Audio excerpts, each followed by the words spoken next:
Jesus, a vergonha da cruz, quero sempre levar e sofrer.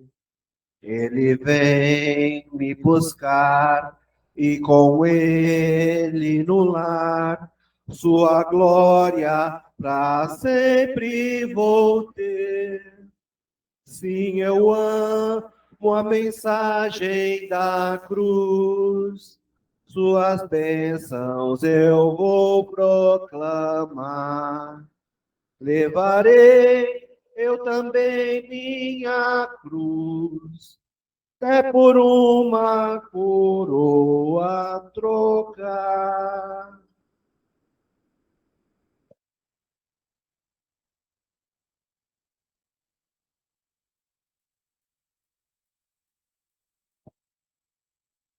Que a graça e a paz do Senhor permaneçam com todos nós.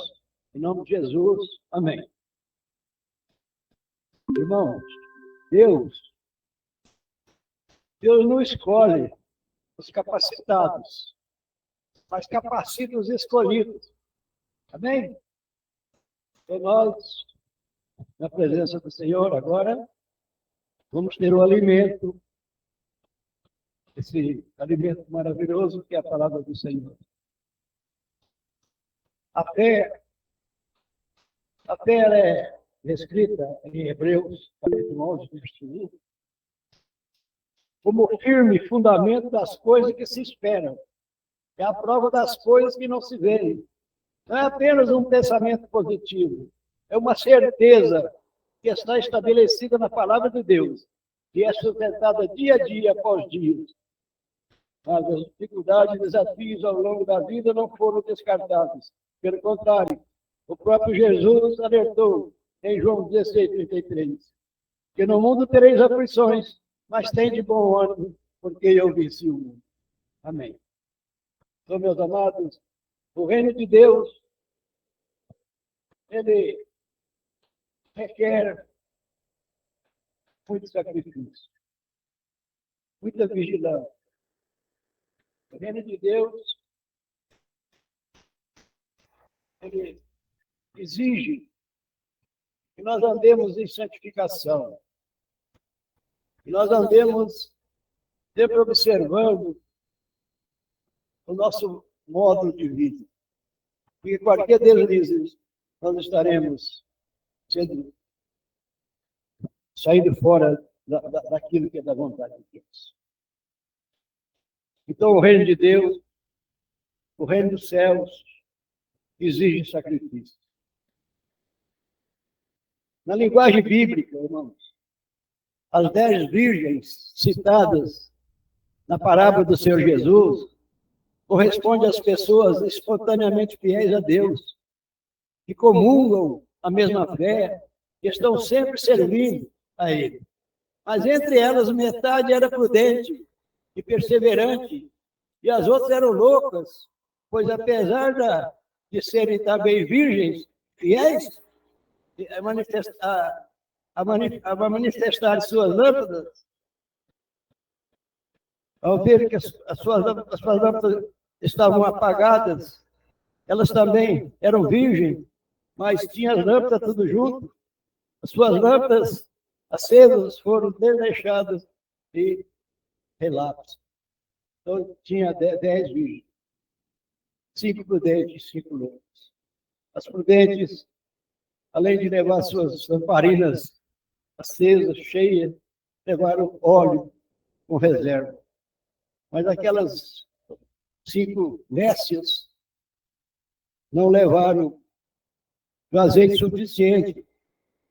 Então, o reino dos céus é a coisa mais importante, porque nele consiste a salvação da nossa alma.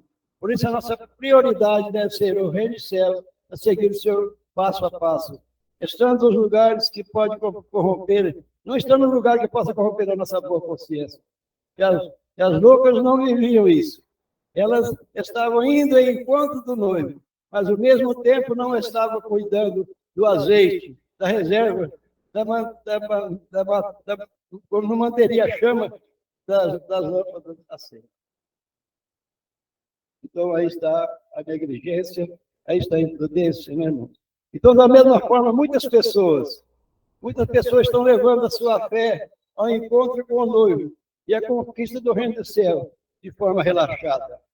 Essas pessoas são como as virgens loucas, porque não priorizam e não colocam toda a força na conquista do que é eterno.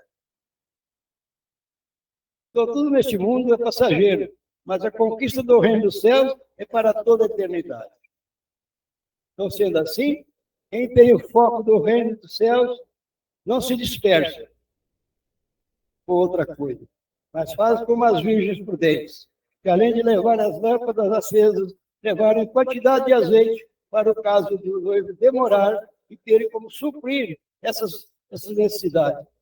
Já as pessoas que são como as virgens loucas, perdem a chegada dele e ficam de fora. Então, aqui mais um alerta que nós temos nesse sentido. Sempre prudência. Sempre abastecidos. Nós temos uma corrida. A corrida cristã. Essa corrida que nós temos, nós sabemos que ela tem que ser feita olhando para o autor e consumador da fé, que é nosso Senhor Salvador Jesus Cristo.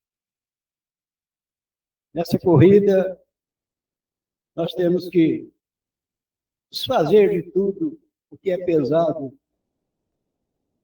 para corrermos livremente em santidade junto ao Senhor. Então, meus amados, eu queria fazer uma leitura aqui com os irmãos. Alerta.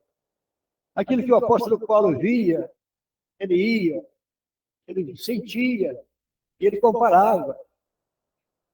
Eu quero fazer uma leitura aqui com os irmãos, que os irmãos prestem bem atenção, porque dispensa qualquer comentário dessa leitura. Paulo diz: fiz-me como fraco para os fracos, para ganhar os fracos. Fiz-me de tudo para todos, por todos e por meio de chegar a salvar alguns. Eu faço isso por causa do Evangelho, para ser também participante dele. Não sabeis vós que os que correm no estádio, todos na verdade correm, mas um só leva o prêmio? Todos correm, mas um só leva o prêmio. Então nós corremos quando atingirmos o alvo, quando atingirmos o ponto de chegada. Todos nós recebemos o prêmio. Não é só um, não, somos todos nós. Portanto, correi de maneira que alcanceis. E todo aquele que luta, de tudo se abstém. Eles fazem para caçar uma coroa corruptível, nós, porém, uma incorruptível. Correm, sacrificam, e no fim recebem uma coroa que é de folha de videira. A coroa é folha de videira. Ela murcha. Ela é corruptível. Mas você e eu, nós recebemos a coroa da justiça. Nós recebemos a coroa da vida. Nós recebemos a vida eterna. Pois assim corro, não como a coisa incerta. Assim combato, não como batendo no ar. Fico dando murro no ar. Antes subjugo meu corpo e o reduzo à servidão, para que, pregando aos outros, eu mesmo não venha a ser desqualificado, de alguma maneira, de ficar reprovado. Então, aqui está um alerta, um ensinamento muito maravilhoso do apóstolo Paulo nos dá. Eu, comentando com o irmão, eu estava procurando sobre aquele templo muito grande, aquele templo, né? Onde tinha a cadeira de Moisés, e a cadeira de Elias. Do lado ensinava-se a lei, do outro lado os profetas. Mas o que mais me chamou a atenção foi quando eu vi que logo do lado daquele lugar de apresentar coisas sagradas, tinha um estádio, tinha uma arena, tinha um lugar de luta, de desafios. É onde nós encontramos o apóstolo Paulo mostrando, e naturalmente ele deve ter visto uma luta de boxe. Eu não esburro o meu corpo. Naturalmente, ele viu aqueles corredores que corriam. Também via que tinha que ser leve, não podia ter peso nenhum nos seus corpos. E eu até comentando com o irmão, eu vi numa reportagem, numa passagem, no ensinamento até, chama Evidências. Esse ensinamento de evidências, lá na TV Novo Tempo, os corredores, eles corriam nus. Não tinha roupa. Eles corriam nus. Eles não tinham peso nenhum em seu corpo para poder vencer, para nada lhes embaraçasse e eles ganhassem aquele prêmio corrupto. E, naturalmente, o apóstolo Paulo falou para nós que a nossa luta agora não é contra carne e sangue, mas sim contra as potestades malignas que habitam, que atuam nos lugares celestiais. A nossa luta não é contra carne e sangue. Naturalmente ele via, sabia, daqueles gladiadores, entravam dois homens na arena, um tinha que matar o outro. Se ficasse vivo, recebia o prêmio. Então, irmãos, quantas coisas nós temos de exemplo na palavra do Senhor, principalmente dado pelo apóstolo Paulo. E ele, naturalmente, falou assim, não que eu já tenha alcançado, ou que seja perfeito, mas eu prossigo para alcançar aquilo para que eu fui também preso por Jesus Cristo. Irmãos, quanto a mim não julgo que haja alcançado, mas uma coisa eu faço, e é que esquecendo-me das coisas que para trás fico e avançando para as que estão diante de mim, prossigo para o alvo, pelo prêmio da soberana vocação de Deus em Cristo Jesus. Amém. Pelo que todos quantos já somos perfeitos, citamos isso mesmo. E se alguma coisa de outra maneira, também Deus vos revelará. Mas naquilo que já alcançamos, naquilo que já chegamos, andemos segundo a mesma graça e sentimos Deus. Ele também, meus imitadores, irmãos, e tenham cuidado segundo o exemplo que tens em nós, pelos que assim andam. Porque muitos há dos quais muitas vezes vos disse, e agora também digo, chorando que são inimigos da cruz de Cristo. O fim deles é a perdição, o Deus deles é o ventre, e a glória deles é para a confusão deles mesmos, que só pensam nas coisas terrenas. Mas a nossa cidade está no céu, onde também esperamos o Salvador, o Senhor Jesus Cristo, que transformará o nosso corpo abatido para ser conforme o corpo glorioso, segundo o seu eficaz poder, sujeitar também todas as coisas. Portanto, meus amados e muito esquecidos irmãos, minha alegria e coroa, estai firmes no Senhor, amados. Amém.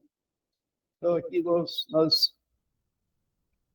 estamos tendo uma bênção muito grande e podemos meditar, podemos estar com o apóstolo Paulo nos ensinando. Né? Tanta maravilha. Eu fico pensando, como é que nós vamos agradecer a Deus por tantas maravilhas por tanto entendimento, por tanta sabedoria que Ele nos dá. Esse Deus, que nós vamos ver aqui nesse trecho aqui, que eu vou ler para os irmãos, que diz assim: não sabes, não ouviste que o eterno Deus, o Senhor, o Criador dos confins da terra, nem se cansa, nem se fadiga? Não há esquadrinhação no seu entendimento.